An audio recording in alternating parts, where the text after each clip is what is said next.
is a protein, somewhat of a masterclass today, but I wanted to go over the importance of protein and why you should be aiming for more, more protein than what you might expect you should be consuming. I typically will aim for somewhere between 180 grams to 200 grams per day. I like to do a range because my diet is quite flexible and I'm not eating the exact same foods every day. I'm not eating the exact same measurements of those foods every day, but I want to get at least a minimum of 180. And the reason why I kind of do not so much of a maximum of 200, but I want to make sure that still, my calories, my total calories are balanced between, protein, carbs, and fats, and it's not too, dominant from a specific macronutrient. But of course, going over that 200 is not going to be, a huge deal. But of course, protein, why would we want to consume it? Okay, if you're a gym bro, muscle recovery, muscle growth to result in more strength and just looking bigger,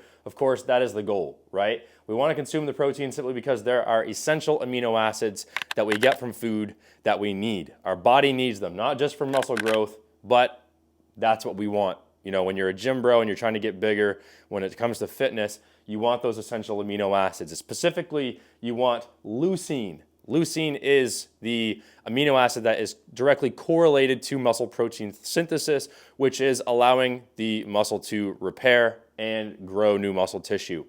So we want to formulate new muscle tissue. We need higher leucine content, right? So you can actually buy EAA supplements if you want to make sure you're getting a higher dose of those amino acids, especially if you're someone who is vegan or you don't like animal sourced protein. So if you're not a fan of eggs, red meat, and dairy, which are your best quality sources of protein to get a good amino acid profile, I suggest getting, an EAA supplement, or at least just getting like a whey protein powder, because whey protein powder is one of the best forms of protein that you can consume. It's the highest quality protein. And when we talk about protein quality, what we're really talking about is the amino acid profile, right? So essential amino acids are essential because our body does not produce them. So we want to make sure that we're getting good quality sources of protein. So this is why I personally eat a lot of eggs, I drink a lot of milk, whey protein, and I eat a lot of ground beef, and occasionally I'll have steaks when I'm in the mood.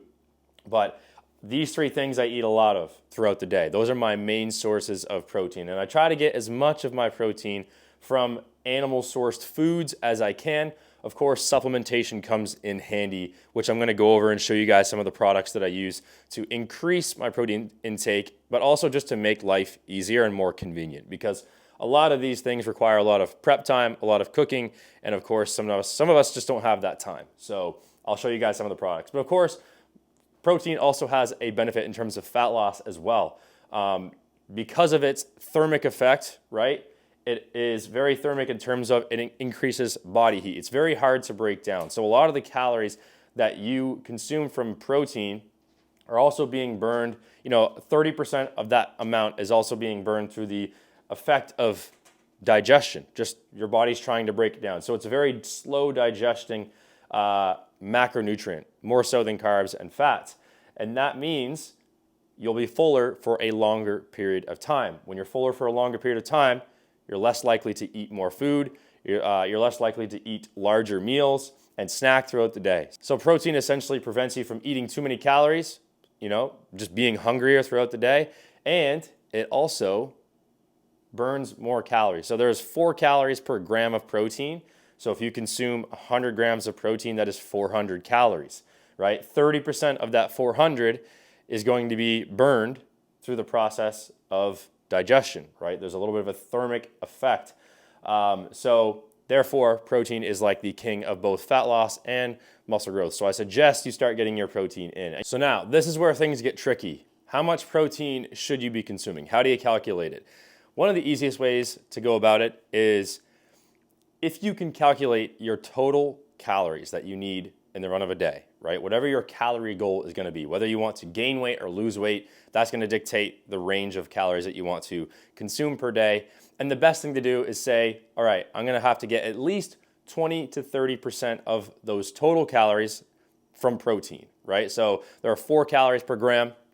And of course, you can do the math, all that good stuff. But let's say your diet is 2,000 calories per day. You want to try to get 30% of those calories from protein in your food, right? That's the easiest way to go about it. So maybe calculate your calories first. Of course, if you don't have any fitness goals and you're not somebody who exercises at all, you could probably be somewhere down towards like 20% and maybe even get away with like 15%.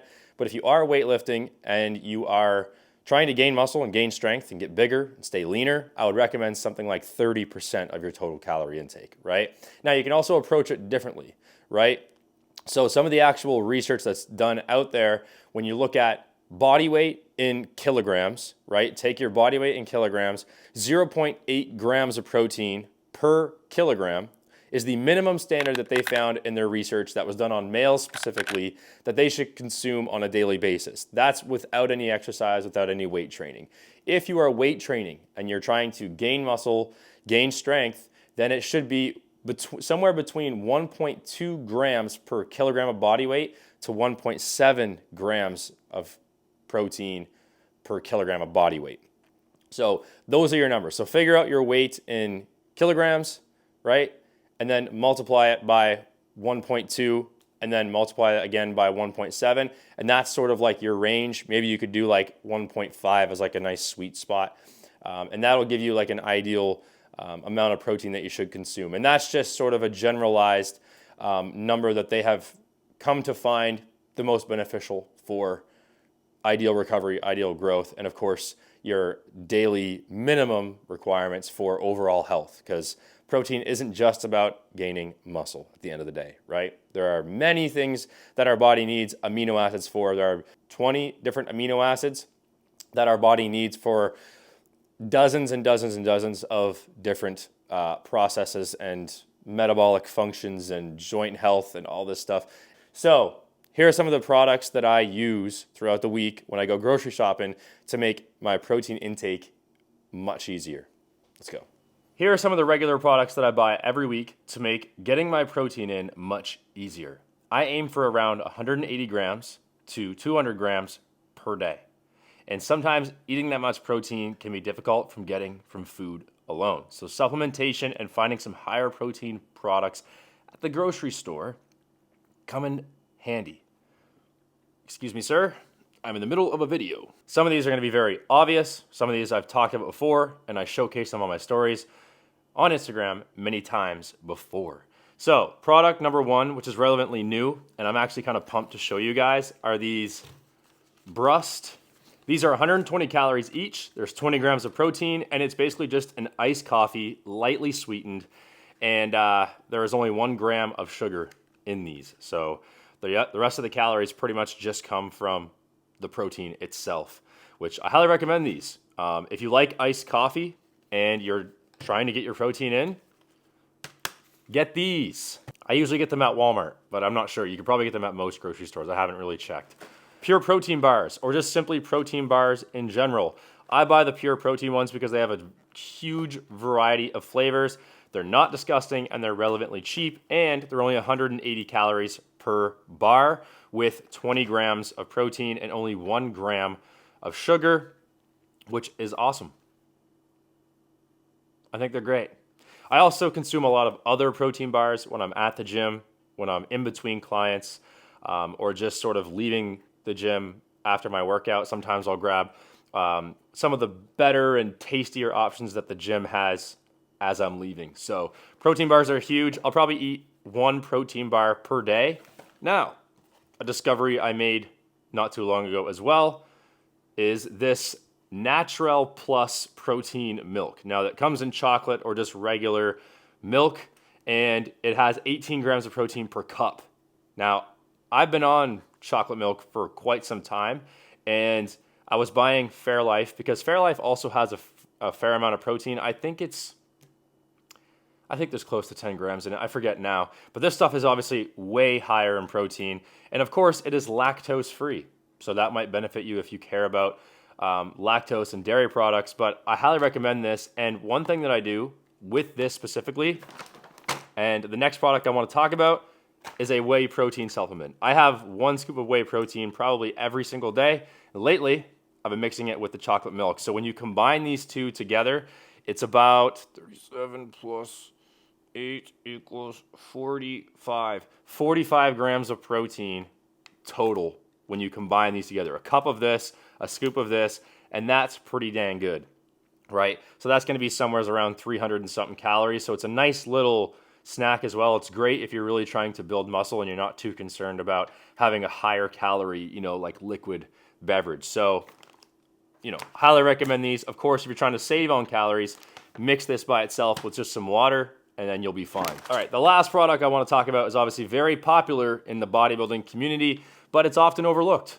because a client of mine was asking me about something, about what I have for breakfast or whatever, and I told him that I have roughly a cup of egg whites with 2 whole eggs mixed together every morning. And he said, wow, that's a lot of egg yolks going to waste. But I said, no, sir. I buy the cartons of egg whites. Now, obviously, this has been around for a very long time. This has been a staple in my diet for probably 10 plus years. And of course, it helps you to save on the fat that you get along with eggs. Of course, egg yolks, whole eggs are definitely healthy to consume, but to get a high amount of protein from whole eggs alone comes along with a lot of fat and calories. So a couple of whole eggs, 2 or 3 of them mixed with some egg whites, you'll add in a lot of the protein without the fat. Of course, there's many other things you can do with egg whites. There's a lot of recipes that you can make with them to increase the protein for the day. But so those are the products that I consume mostly on a daily basis, or on the very least a weekly basis, that help me get my protein intake without having to scarf down a bunch of chicken, beef, fish, maybe dairy products. I mean, there's a lot of dairy here, but you don't have to eat a lot of meat, chicken, or if you're vegan, you know what? You're on your own.